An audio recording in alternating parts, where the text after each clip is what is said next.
আসসালামু আলাইকুম। আমরা যাইতেছি সবাই মিলে ৭০ হরিণাঘাট মাছ কেনার জন্য। তো আমি হোসেন, ফারুক, শাকিব, ফয়সাল, তাজু মিলে রওনা দিলাম। আজকে সকাল সকাল বলে সিনজি নিয়ে বের হয়েছি। আমরা বাইট করি নাই, কারণ সকালের রায়টা ভালো লাগে আর সবাই মিলে যাইতে একটা মজা আছে, এই জন্য যাইতেছি সবাই একসাথে।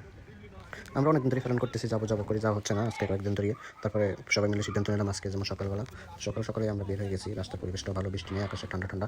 এমনি যাইতে যেতে এখন আমরা অনেক কাছাকাছি চলে আসলাম। কিছুক্ষণ পরে আমরা যাত্রা বিরতি দেবো। আমরা যাত্রা বিরতি দিলাম, রাস্তাতে নাস্তা খাবো, নাস্তা খাই, তারপরে আবার হরিণাঘাট যাবো। কিন্তু এখানে নাস্তার দোকানগুলো তেমন একটা ভালো না। গেলাম, নাস্তা আমি মন মতন খাইতে পারিনি। তারপরে কী করার, আর আমরা তন্দুরি অর্ডার করলাম আর পরোটা অর্ডার করলাম।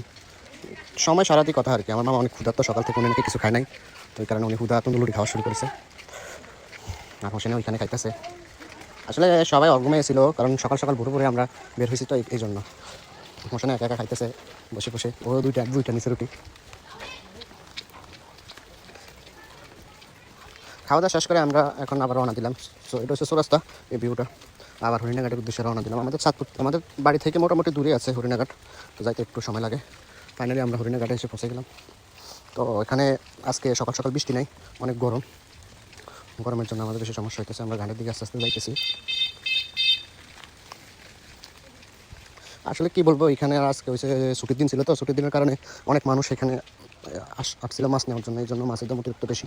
আমরা অনেকক্ষণ ঘুরার পরেও মাছ ম্যানেজ করতে আমাদের অনেক সমস্যা হয়েছে। পরে আর আমরা মাছ নিই না এখান থেকে। আর এখানে আসলে আপনি প্রথমে একটু সময় নিয়ে বসবেন, বসার পরে ঘুরবেন, দেখবেন কেমনি মাছ কিনে, তারপরে যে আপনি মাছ কিনে সুবিধা করতে পারবেন। না হলে এখানে আসে মাছ কিনে ধরে খাইতে হবে। যদিও অরিজিনাল মাছ পাইবেন, কিন্তু দাম অনেক বেশি। কারণ এখানে ওনারা নিজেরা ডাক উঠায়। তো নিজেরা ডাক উঠে বাইরের একটা লোক ডাক দিলে আর কি দিয়ে দেয়, কিন্তু মূলত ওনারা নিজেরা একটা সিন্ডিকেটের মতো। আর মাছগুলো দেখতে অসাধারণ। আর এখানে আপনি অরিজিনাল মাছটাই পাবেন সবসময়, যে কোনো সময় আসলে। এটা গ্যারান্টি আছে, কিন্তু দাম আপনি জেনে শুনে বুঝে তারপরে নিতে হবে। লাগলে একটু নদীর পাড়ে ঘুরি গাড়ি দেখবেন কেমনি কী করে, পরে শেষে আপনি মাছ কিনলে জিতবেন আশা করি। এই মাছটা ডাক উঠছে 1800-1900 টাকার মতন।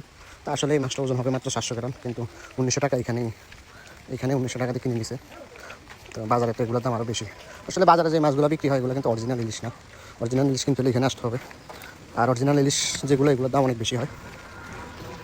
মোটামুটি আমরা এখানে মাছ না কিনতে পারি, মোটামুটি সিদ্ধান্ত নিয়েছি অন্য জায়গায় চলে যাবো, কারণ আরেকটা পাশে একটা ঘাট আছে, ওই ঘাটে চলে যাবো। ওই জন্য ওই ঘাটে চলে এসেছি এখন।